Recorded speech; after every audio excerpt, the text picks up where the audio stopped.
C'est un fanatique de sport, mais spécialement de hockey. Profil Rogers Megasat avec l'animateur de Radio Pirate, également de XM Satellite, Jeff Fillion.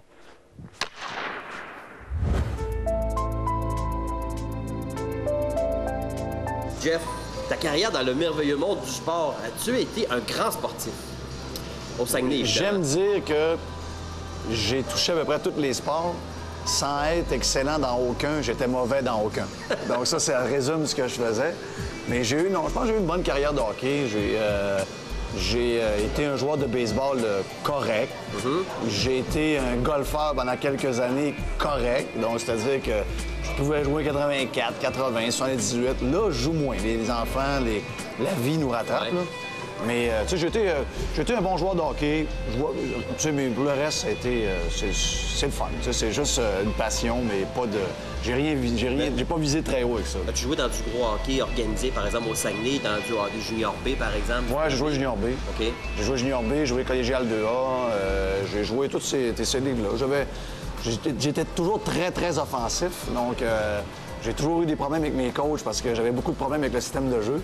Et j'ai jamais été un gars de défense ou... donc, moi, c'était tout le temps... moi, j'ai toujours visé le net. Moi, je vise le net. Moi, ce que je veux, c'est le fond du net.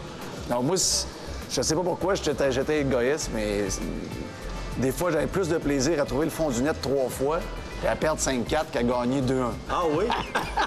Faut pas le dire, là, non, mais... tu t'en trouvais moins 4, mais c'est pas grave. Moi, j'aime mieux en mettre dedans. Moi, il faut que j'en mette dedans. Sinon, ma journée n'a pas été une bonne journée. Mais j'ai joué du bon hockey. Je joue encore beaucoup de hockey. Regarde, je suis rendu à 41 ans. Puis je joue encore minimum 3 fois par semaine.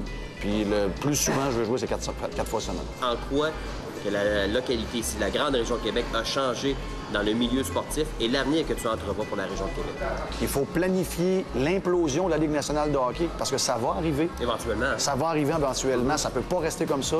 Que les gros joueurs, que les vedettes soient payés des gros montants. Bon, j'ai pas de problème avec ça.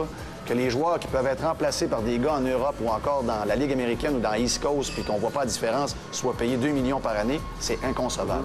Donc ça va arriver. C'est sûr parce que l'économie de la NHL est basée sur le prix d'entrée qui est trop élevé. Il n'y a pas de droit de TV, il n'y a pas de merchandise, il n'y a rien. Donc, ça va arriver. Québec doit se positionner. Puis, je pense que depuis une semaine, il y a un groupe qui est sérieux. Puis, c'est une bonne nouvelle. Parce que ça nous prend un building. Donc, tu y crois au projet? Je crois au building. Je crois au building, je crois au projet, comment il est présenté en ce moment. Je pense que les gens de Québec ont à mettre de l'argent là-dedans parce que il ne faut pas attendre après le gouvernement. Les gouvernements sont impliqués dans le projet de M. Bédard et son groupe. Sauf qu'il faut montrer qu'on n'attend pas après les gouvernements pour partir un projet. Ce qu'on a toujours fait dans notre culture, à tous les niveaux. À un moment donné, si tu attends après le monde, tu iras nulle part. Donc, à un moment donné, il faut que quand tu arrives avec un plan, qu'il soit bon ou pas bon, que des gens le contestent, que des gens le trouvent extraordinaire, ça, c'est pas important. Mais il faut que des gens agissent. Puis, une fois que tu vas agir, une fois que tu auras réalisé ce premier projet-là, tu vas en réaliser plein d'autres. Parce que les gens vont trouver une fierté, les gens vont savoir que, oh, hein, coudonc, on est capable de bâtir quelque chose par nous-mêmes. On n'a pas besoin d'attendre après tout le monde. C'est pas quelqu'un qui arrive de l'extérieur avec un chèque en blanc ou encore le gouvernement qui va nous dire où aller. On est capable, en tant qu'individu, si on fait un travail bien ordonné, d'aller cogner à des bonnes portes, on est capable d'avancer. Donc, moi, je pense que le building est très important. Il ne faut pas le vendre en fonction de la NHL, mais c'est sûr qu'une fois qu'on aura le building, Gary Bettman va nous regarder. Ça, je suis certain de ça. Et ce qui amène, entre autres, au top 400 de Sporting News, moi, ce qui m'a vraiment jeté à terre, c'est de voir que Québec n'était même pas dans les 400 meilleures villes de sport en Amérique du Nord. Il y a des villes qui sont tout croches aux États-Unis, on se demande quel sport qu'ils ont. Et de voir Québec pas là, ça fait mal. Et que tu parlais d'éléments fierté tantôt, là. Et ça, là, c'est parce qu'on n'aura pas assez de temps pour... Moi, ça, je pense, ça va plus loin que le sport. Québec, c'est le Québec en partant. Peut-être un peu moins Montréal, parce qu'il y a un certain bilinguisme à Montréal à cause de... Mais Montréal est tellement unilingue, pas Montréal, le Québec est tellement unilingue, puis ça, bien, ça part de notre éducation, ça part de nos choix de société, ça part des lois qu'on s'est données, où on empêche... Ça part de très loin. Mais en faisant ça, on s'est donné une qualité de vie qu'on trouve extraordinaire, on s'est donné un cachet extraordinaire, sauf qu'on s'est éliminé un peu du groupe influent. On n'est pas là, on n'est pas là. C'est pas vrai que... dans la liste, c'est pas vrai que Québec ne mérite pas d'être au moins dans le top 150. Mais c'est juste qu'à cause de notre unilinguisme et le fait qu'on pense pas à nous autres parce qu'on ne s'est pas entré dans le groupe des puissants, justement à cause de cette muraille qu'on s'est bâti alentour de nous autres, bien, on pense pas à nous. Demain matin, on serait un peuple bilingue, on irait courtiser les gens du Sporting News, on irait voir les gens d'ESPN, les gens arriveraient ici, ils trouveraient une ville extraordinaire qu'ils ne connaissent pas. Ouais. Et demain matin, on serait dans le top 100.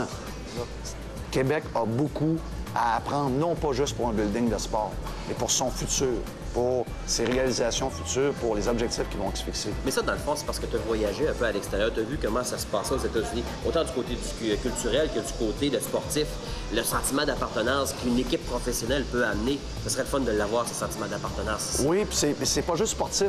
Moi, je pense que ce building-là, c'est un building qui va être... ça va être la nouvelle église.